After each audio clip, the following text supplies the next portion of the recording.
सभी function f के लिए जो क्लोज्ड इंटरवल 0 1 पर डिफाइन हो और रियल वैल्यूड फंक्शन हो, साथ ही कंडीशन सेटिस्फाई करते हो कि वो ट्वाइस डिफरेंशिएबल हो, और एक साथ में ये कंडीशन है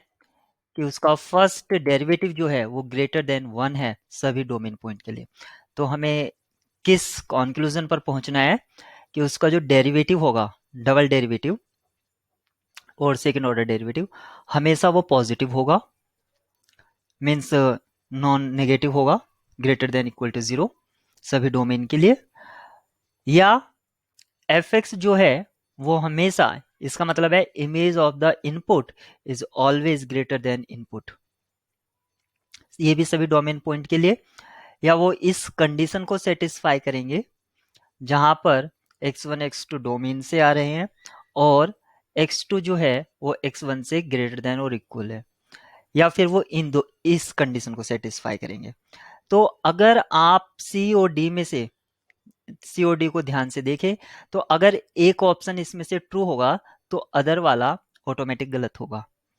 और ए और बी को जस्टिफाई हमें करना पड़ेगा। ठीक है, तो इसको सॉल्व करते हैं। इसको किस तरह, जो गिवन है वो ये है कि एफ एक ओपन क्लोज्ड इंटरवल 0 1 पर डिफाइन है और रियल वैल्यूड फंक्शन है। साथ ही एक कंडीशन गिवन है F dash X is always greater than 1 for all X which are coming from domain point closed interval 0 1। इसका मतलब हुआ वो 1 से ग्रेटर है तो वो 0 से भी ग्रेटर होगा, तो इसका मतलब हुआ F dash X is always greater than equal to 0, यानी कि फंक्शन जो है इंक्रीजिंग है सभी डोमेन पॉइंट के लिए for all x coming from 0 1। Function increasing हो गया है तो इसका सिंपल सा मीनिंग हुआ कि जो हमें गिवन था हम लिख सकते हैं F dash X minus 1 is greater than equal to 0। ये तो हम लिख ही सकते हैं, ये तो गिवन कंडीशन है, बस इसको हमने दूसरे साइड लिया है। और अगर हमें कुछ ऐसा होता है जो इसका इंटीग्रेशन क्या हो जाता है, dx का वो x हो जाता है x प्लस सी, सेम यहाँ पर जो रोल प्ले कर रहा है ये क्या है, चेंज इन x है, यहाँ पर चेंज इन फंक्शन को रिप्रेजेंट करेगा, f डैश x किसको रिप्रेजेंट करेगा, चेंज इन इमेज। तो इसका जो डेरिवेटिव होगा वो एफ एक्स हो जाएगा इस पॉइंट से जो अभी डिस्कस किया हमने, जिसको मैंने ओवल किया, एफ डैश एक्स, कांस्टेंट का जो इंटीग्रेशन है वो x होगा, 1 का जो इंटीग्रेशन है वो x हो जाएगा, ग्रेटर देन यहाँ पर 0 है यानी कि ये किसी कांस्टेंट का है, तो किसी भी कांस्टेंट का जो इंटीग्रेशन है वो c ले लिया मैंने। तो अगर अब मैं दो पॉइंट सेलेक्ट करता हूं x1 और x2 जो कि डोमेन से आ रहे हैं यानी कि 0 1 से आ रहे हैं क्लोज्ड इंटरवल,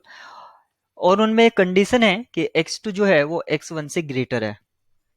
तो यहां पर मुझे क्या मिलता है, क्योंकि इंटरवल है तो इंटरवल में क्या है, ऑर्डर प्रॉपर्टी फॉलो कर सकते हैं, यहां पर एक ऑर्डर प्रॉपर्टी यहां पर फॉलो की जा सकती है, ऑर्डर प्रॉपर्टी इन इंटरवल्स। तो इस अगर इक्वेशन इस इनक्वालिटी को हम यूज करते हैं तो क्या मिलता है, F of x2 minus x2 is greater than equal to c, और जो दूसरा मिलता है x1 पुट करने पर F of x1 minus x1 is greater than equal to c। Right hand side दोनों सेम है तो हम दोनों इनइक्वालिटी को, क्योंकि साइन सेम है, सबट्रैक्ट करा देते हैं, तो ये हमको मिलेगा F of x2 minus x2 minus of F x1 plus x1 greater than equal to 0। और इसको फर्दर सिंप्लीफाई करते हैं, F of x2 minus x2, और इन दो को हम राइट हैंड साइड में ले जाते हैं, ये हो जाएगा F of x1 minus x1, और ये ट्रू है for all x2 x1 which are coming from closed interval 0 1 and satisfying x2 is greater than x1। अब देखते हैं कौन सा ऑप्शन इसको दे रहा है, तो ऑप्शन डी ये कंडीशन को सेटिस्फाई कर रहा है तो ये ट्रू है, और जैसे कि मैंने पहले बताया था अदर वाली फॉल्स हो जाएगी। फंक्शन इंक्रीजिंग है इसका मतलब ये नहीं है कि उसका डबल डेरिवेटिव, यानी कि डबल डेरिवेटिव टेस्ट भी कह सकते हैं, वो भी पॉजिटिव होगा। ऐसा पॉसिबल नहीं है, हमेशा पॉसिबल नहीं है, क्योंकि फंक्शन कॉनकेव अप और कॉनकेव डाउन दोनों वे से वो इंक्रीज कर सकता है। यहाँ पर आप देख सकते हैं जो मैंने रेड पेन से दिखाया, वो कॉनकेव अप और कॉनकेव डाउन दोनों तरह से इंक्रीज कर सकता है। तो ऑप्शन ए यहाँ पर फॉल्स है, और यहाँ पर पूछा गया था मस्ट। साथ ही साथ ये बताया गया है कि एफ एक्स ग्रेटर देन होगा एक्स से, यानी कि जो इमेज है वो इनपुट से फास्ट यानी कि रैपिडली इंक्रीज करेगी। तो ये भी जरूरी नहीं है, आपको ऐसे बहुत से फंक्शन मिलेंगे जिनका इमेज जो है वो इनपुट से स्लो स्लोली रहता है, यानी कि स्लो रहता है, कम रहता है। तो ऐसे आपको बहुत से फंक्शन मिलेंगे। तो यहाँ पर ये वाला ऑप्शन भी आपको फॉल्स, तो करेक्ट ऑप्शन इसमें सिर्फ डी है।